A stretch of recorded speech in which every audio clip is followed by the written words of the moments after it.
My name is Jason, and this is Just Watches. Today we have a watch from Borealis. Now I've wanted to check out Borealis for a long time, however they tend to release watches for pre-order, and I don't like to wait that long. However, I got an email that they had some Sintras available for purchase, so I jumped on the opportunity. Now, before we get to the review, if you're enjoying the content of this channel, I invite you to subscribe, and if you're enjoying the contents of this individual video, please give it a thumbs up. Thank you so much. So at the time of this recording, this watch is actually still available on the Borealis website for the price of $550. The case is approximately 41.5 millimeters in diameter at the widest point. It's 46.5 millimeters lug to lug, about 12.5 millimeters thick, but I would say close to 1.5 millimeters of that is this double domed sapphire crystal, and then the lug width is 20 millimeters. Finally sized up for my 6 3/4 inch wrist, it weighs in at 136 grams. The finishing on the case is a combination of brushed and high polished surfaces. There is a massive high polished shoulder all along the edges of the case that flows all the way into the lighter lugs that I absolutely love. The bezel and sides of the case are brushed,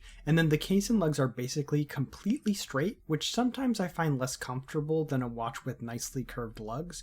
However, this is mostly offset by the short lug to lug distance and the inverted end links of the bracelet. Finally, the lugs are pierced for easy strap changes. Now, the bracelet on this watch is fantastic. While the solid end links have a touch of play, the bracelet articulates completely flat against the back of the case, and then the articulation between the links is so good you can basically stack them. These two factors really enhance the overall comfort of the bracelet. The 3-link style is all brushed and starts at 20 millimeters before tapering down to 18 millimeters and then jumping back up to 20 millimeters at the clasp. The clasp is brushed with a nice high polished chamfer on both sides, the Borealis B etched in, and then a high polished safety catch. Now this is just a friction clasp, but the scissor is milled. While I prefer a double push to point style clasp, this one serves its purpose just fine. There are 4 micro positions and the links are quite small, so you should be able to get a great fit with this one. Sizing is accomplished with screw links, which was very easy with a 1.2 millimeter screwdriver. The screw-in caseback helps provide 200 meters of water resistance and features a high polished mermaid against a satin background. I like this caseback, but I worry the high polish section will scratch up over time. That said, any design in the caseback is just a bit of an added bonus, and even if it scratches up, it's not really a big deal. This watch is powered by the Miyota 9015, which I like to see used at this price point. This is a 28,800 vibration per hour, hacking, hand-winding movement with a 42-hour power reserve, and a stated accuracy of -10 to +30 seconds a day. It also features a quick set date.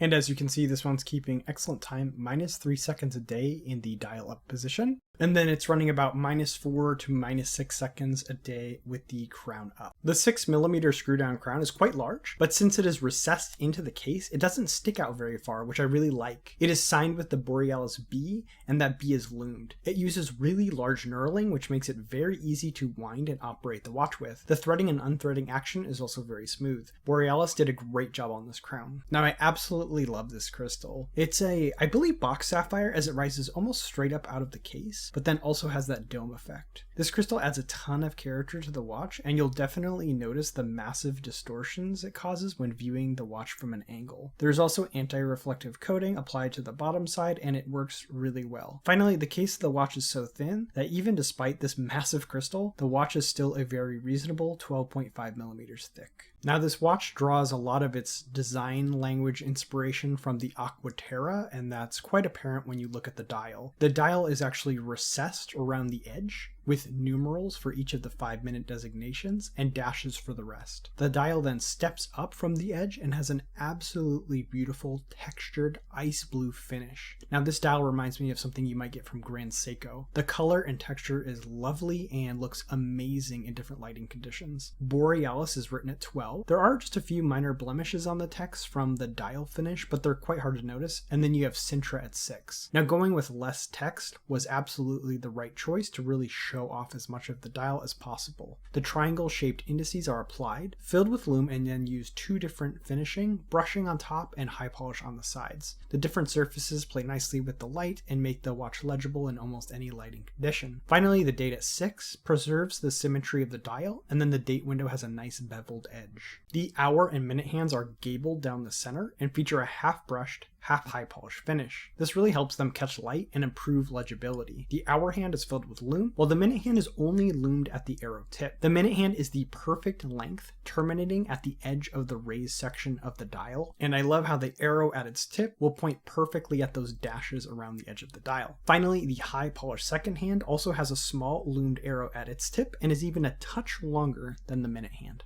And here is the lume, which I found bright and responsive. There's a little bit less surface area, but you can see it does keep up with the Seiko on the right here. And here is the watch on the stock bracelet on my 6 3/4 inch wrist.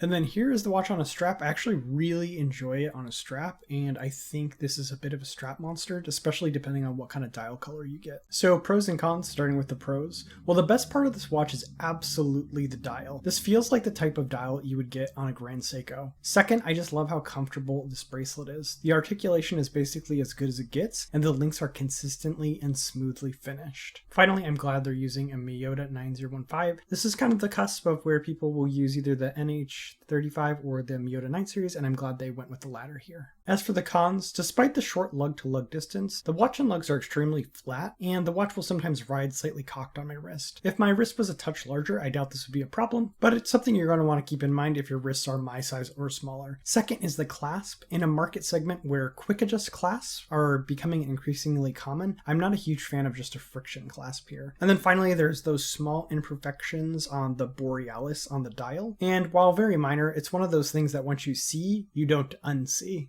As for comparable watches, well, the world of three-hand sport watches is vast, but for around the same price, you could consider the Steinhardt Adventure 39, which will get you a Sellita movement. I haven't handled that particular watch, but Steinhardt makes fantastic watches. For a bit more, you might consider a Christopher Ward Sealander. I did a review of one of those recently, and I'll pop a link to that review up in the right-hand corner. And then finally, for a bit less, I would consider something like the Tissot PRX Quartz. So there you have it, the Borealis Sintra. What do you think about this watch? Let me know in the comment section below. As always, if you're enjoying the contents of this channel, I invite you to subscribe, and if you like the contents of this individual video, please give it a thumbs up. That's all for this time. My name is Jason, and you have been watching Just Watches.